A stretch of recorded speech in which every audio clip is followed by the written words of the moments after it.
E hoje, antes do fecho deste jornal, o comentário de Pedro Marques Pimenta.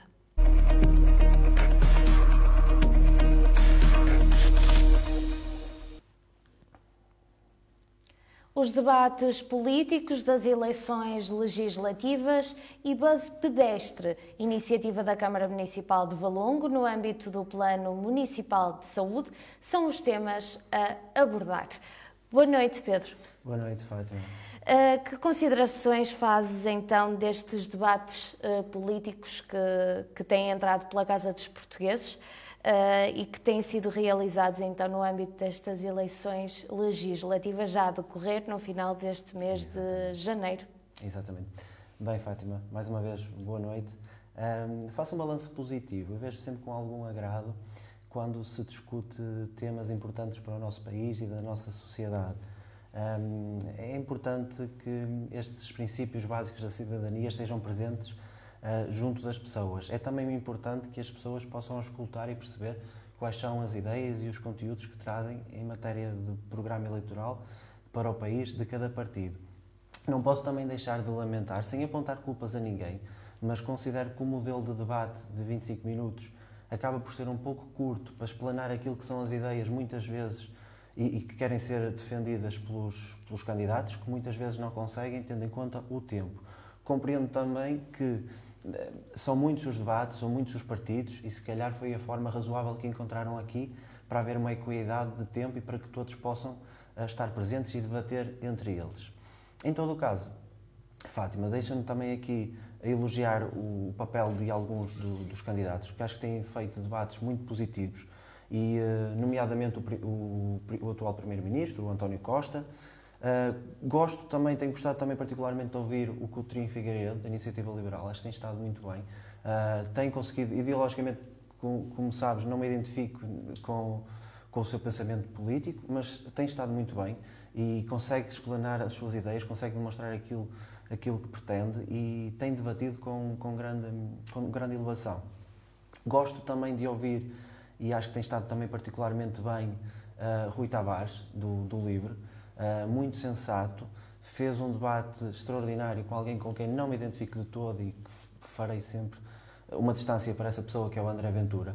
Acho que conseguiu passar exatamente aquela mensagem que é importante e desmistificar aquilo que é muitas vezes as posturas arrogantes e até, digamos assim, muitas vezes a passar a linha vermelha daquilo que eu considero razoável em democracia, e foi muito bom de ver essa posição de Rui Tavares.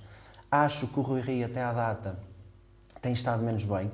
Não quero com isto dizer que ele é um mau político, porque não é. Acho que é um indivíduo extremamente sério, como já disse aqui, e extremamente competente. E certamente está a aguardar-se para aquilo que é o debate de amanhã, que todos esperamos. Esperavas esta atitude de Rui Rio, depois de ter vencido, lá está, as diretas há pouco tempo, ganhou então uma nova força política, um novo apoio daquele que é o partido dele, o Partido Social Democrata. Esperavas que ele estivesse forte, fraco, até porque temos vindo a receber também sondagens que têm dado consecutivamente a vitória ao Partido Socialista, ainda com alguma diferença. Sim, Fátima, antes de mais, gosto e gostei dessa tua consideração, dessa tua tomada de posição sobre o Rui Rio. Ele, de facto, descolou ali quando foi aquela vitória que teve internamente com o Rui Rangel. E quando digo descolou, estou-me a basear naquilo que têm sido as sondagens que têm saído e que têm sido tornado públicas. Porque o Rui Rio é de facto isto, que é, ele tem uma candidatura à Câmara do Porto em que ninguém o considerava como vencedor e ele vence-as. Ele tem, de facto, duas lutas internas em que também muitos diziam que ele perderia o partido e ele volta a vencê-las. Portanto, é como o povo português diz, um sobrevivente. É um sobrevivente e, portanto, vamos ter aqui sempre todo o respeito e todo o cuidado para aquilo que é o dia 23 e dia 20 e 30, e agora falo na posição daquilo que é também o meu partido e o candidato que eu apoio, que se chama António Costa. E eu não estou com isto a dizer, portanto, que o António Costa é já um vencedor à partida, não acho que seja. Acho que há, de facto, aqui uma vantagem por parte de António Costa, acho que merece novamente a confiança dos portugueses, veremos-se com uma maioria relativa que também considero que pode acontecer. é difícil, mas temos que ver de facto que o Rui Rio, estando menos bem nos debates, não deixa de transmitir competências e de mostrar naturalmente aquilo que é a sua figura e as suas ideias, discordando ou não, que são sempre colocadas e muito bem por ele, como fez com o Coutinho Figueiredo, que eu acho que foi um debate muito positivo para a democracia, porque cada um conseguiu também transmitir aquilo que são os seus pensamentos e os seus programas eleitorais. Agora, temos que perceber como é que funciona o debate da manhã. E porquê é que eu digo isto? O debate da manhã tem 1h15, é um modelo completamente diferente destes 25 minutos que tem acontecido até então, que dá cerca de 11 Vai dar para explanar muito mais as ideias. Precisamente. Falar neste novo modelo, ainda há pouco o referiste, e agora também as televisões estão então a seguir um novo modelo, e já vi que não concordas totalmente com ele. Sim, não diria que não concordo, Fátima. Consigo compreender, porque, como disse há pouco, é de facto se calhar aqui a alternativa que encontraram para conseguir que todos possam debater e que entre eles possam ter estes debates e que se possa ouvir todos os partidos e se calhar também ter aqui a atenção das pessoas, porque estamos a falar de muitas vezes 3 debates por dia, ali em horário nobre. Agora, claro que naturalmente gostava que fosse um bocadinho maior, porque 25 minutos dá cerca de 12 minutos a cada um, e em 12 minutos é muito difícil, muitas vezes, defender aquilo que são os ataques do candidato que está como adversário e também de conseguir demonstrar aquilo que são as suas ideias. Ou seja... Sim, mas a verdade é que nós vivemos numa sociedade muito fugaz, muito rápida. Sim, e verdade. Tudo o que seja conteúdos muito longos, seja nas redes sociais ou na televisão, isto por um lado acaba por vos ajudar, quanto mais curto. Eu digo isto da percepção que as televisões têm daquilo que o espectador quer. E todos os dias debates com mais de 25 minutos, as audiências poderão cair e a mensagem acaba por não ser passada de qualquer das formas. Certo. Aí estás-me a passar também aquilo que será a visão dos jornalistas e dos seus diretores de comunicação e da comunicação social. Se é essa, portanto, digamos assim, a ideia e no fundo, o interesse deles de terem as audiências e etc., eu contra isso não vou falar, porque nem é o meu âmbito, nem é a minha área profissional. Se é por esses motivos, eu tento perceber e compreender que, de facto, é muito isso que tu dizes, Fátima. A nossa sociedade é fugaz, se calhar ao fim de um tempo perde um bocadinho o interesse, e também concordo que muitas vezes as pessoas não têm paciência, o que é pena, para ouvir os políticos. Eu compreendo. E os próprios políticos têm que ter cada vez mais uma capacidade de síntese. Claro que sim. Exatamente. Claro que sim. E têm que se adequar àquilo. E disseste uma coisa muito importante, que essa nossa sociedade é cada vez muito mais fugaz e gosta dos conteúdos de um modo muito mais breve, então temos que nos adaptar a ela e tentar transmitir essas mensagens. Temos que, se calhar, melhorar em termos de marketing, temos que, se calhar, modificar em termos de comunicação, porque aquilo que era a política há 20 ou 30 anos atrás não é a política de hoje em dia. E, portanto, eu percebo esse ponto de vista e de facto, é por isso que eu digo que não posso dizer que não concordo com este modelo de 25 minutos. Não digo que não concordo. Acho que dá pouco tempo para abordar muitas coisas. Mas pronto, foi um modelo aqui que se encontrou, se calhar, de equilíbrio e para haver equidade.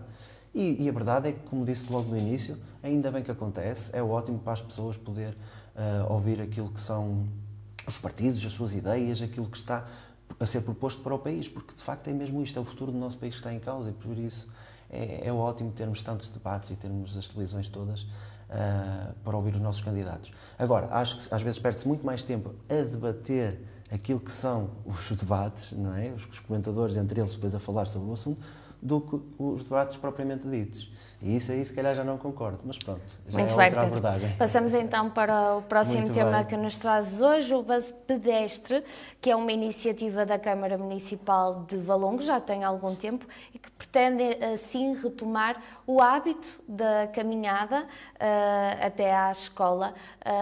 Uma boa iniciativa da Câmara Municipal, que nos poderás dizer ou não se tem tido uma boa adesão. Tem tido uma boa adesão, Fátima, e é de facto uma iniciativa que vejo com muita satisfação. Ela vem no âmbito do Plano Municipal de Saúde, que foi criado e implementado no município de Valongo, apresentado publicamente em 2020. Estamos também agora em tempos de pandemia, que isto aqui levou a algumas condicionantes e obriga a um maior esforço da sua implementação, e tem algumas medidas que vão sempre no sentido da prevenção e na necessidade das boas práticas para a nossa saúde, combater o sedentarismo, poder também controlar aqui o que é a obesidade infantil, que sabemos que já tem muitas repercussões negativas no seio da nossa sociedade, nomeadamente nos nossos jovens. E este Bus Pedestre vem buscar aquilo que se calhar no nosso tempo faríamos, que eu pelo menos fiz, que era ir a pé para a escola. E é muito importante que os miúdos possam, desde pequeninos, começar a ter estes pequenos hábitos, porque estes pequenos hábitos mais tarde é que fazem a diferença.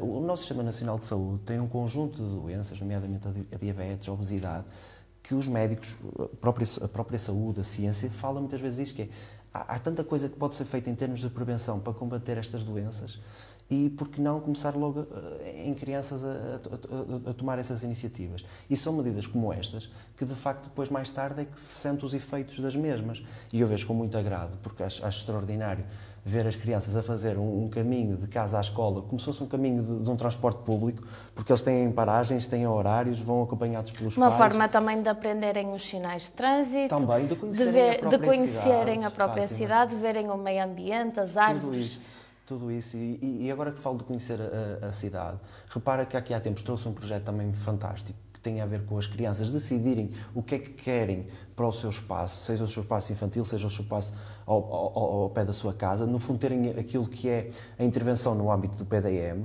E repara, estas crianças que fazem estes Bus Pedestres vão conhecer muito melhor a sua realidade e do concelho e vão poder, se calhar, também aqui depois ter uma intervenção ainda mais ativa neste PDM municipal que existe para eles. E depois, acima de tudo, é de facto aqui o que é a essência do projeto, não é? Que é o permitir que as crianças possam então desenvolver estas capacidades, autonomia, de responsabilidade, que eu acho que é fundamental, ainda por cima numa altura tão precoce, a começar é de pequenino que se torce o pepino, como se costuma dizer. Para quem se deve estar a questionar aí em casa, o motorista é quem? São os encarregados de educação. Eles podem se inscrever através do site da Câmara Municipal, mostrando disponibilidade de facto para acompanhar aqui os filhotes à escola e depois fazem então este acompanhamento sempre dos filhotes. Depois basta um encarregado de educação e depois todos os outros vão no autocarro. Também aqui e depois vão todos no autocarro, exatamente, passando da expressão. E depois fazendo essas paragens também, conforme os autocarros fazem, acompanhando-se uns aos outros e fazendo o percurso, então, já devidamente assinalado, até à escola. Muito bem, Pedro. Passamos então para o desporto, como nos costumas trazer sempre.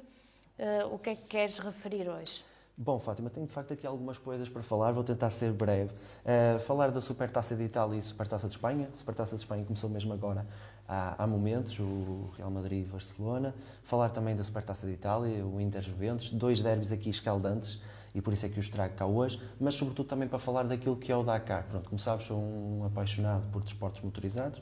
Tenho acompanhado aquilo que tem sido o Dakar. Os nossos portugueses, permite-me o destaque, temos o Joaquim Rodrigues atualmente em 17º no ranking, temos Luís Moraes e David Megre também em 7º nos SSB e tem sido uma prestação aqui muito boa, sobretudo destes dois portugueses.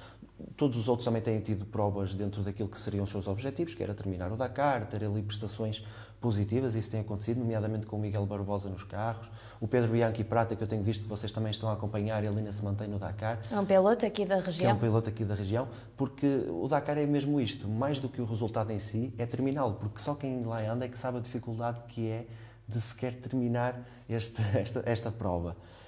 Depois, Fátima, também fazer aqui um destaque, se me permites, ao Nemi Asqueta, que é o primeiro português basquetebolista na NBA e que marcou agora recentemente os primeiros pontos no último jogo. Acho que merece esta referência também para ele. A NBA que também é um desporto fabuloso e que os Estados Unidos, sobretudo, têm um sucesso tremendo, e não só nos Estados Unidos, por todo o mundo, mas nós aqui se calhar não passamos tanto. E poderá ser aqui também uma rampa de lançamento para outros atletas portugueses. Por isso mesmo é que falo nisso. E por fim, Fátima, no desporto, também falar aqui da Taça de Portugal. Tivemos ontem o Sporting a eliminar aqui o Lessa, um clube pequenino, digamos assim, pequenino, passando a expressão, porque não é pequenino, é um gigante, aliás, foi um gigante nesta prova, e que merece os meus parabéns, por isso é que também quis falar sobre isso, do Porto que joga daqui a pouco, e a Taça de Portugal merece também essa relevância por ser a prova rainha do futebol, que é o desporto rei, não é? dos portugueses e daí também eu estar aqui a falar um bocadinho sobre isso. E pronto, no desporto, Fátima, creio que é tudo. Está tudo por hoje. Esperamos então as tuas sugestões recomendações. Muito bem, muito breves desta vez, Fátima. Quero falar, ou quero melhor dizer, aconselhar a revista Exame, que é uma publicação mensal que traz aquilo que são alguns dos temas que podem marcar o ano 2002. Um deles tem a ver com a inflação, que eu pretendo depois aqui num próximo programa também falar. Tem também previsões económicas para o país, traz um conjunto de temas que são de facto marcantes ou que podem ser marcantes para Portugal em 2022. E o outro, Fátima, é no fundo recomendar que as pessoas continuem então a acompanhar os debates televisivos. Fico contente como ainda aconteceu recentemente António Costa e Francisco Rodrigues dos Santos com mais de 2 milhões de portugueses a assistir. É bom, é sinal que as pessoas, de facto, apesar de alguma distância, quando se vê nas votações e na abstenção, conseguem ainda assim ter algum interesse pela política. Fico satisfeito e perceber o que é que está a ser discutido e também, para quem quiser fazê-lo, há sempre os sites dos partidos, as redes sociais, para consultar os programas eleitorais de cada partido, para podermos também decidir aqui de uma forma informada. O mais importante é que no dia 30 se dirijam às urnas para votar e quebrar aqui um bocadinho a taxa de abstenção. Precisamente. Muito obrigada, Pedro, pela tua presença aqui no Novo Jornal.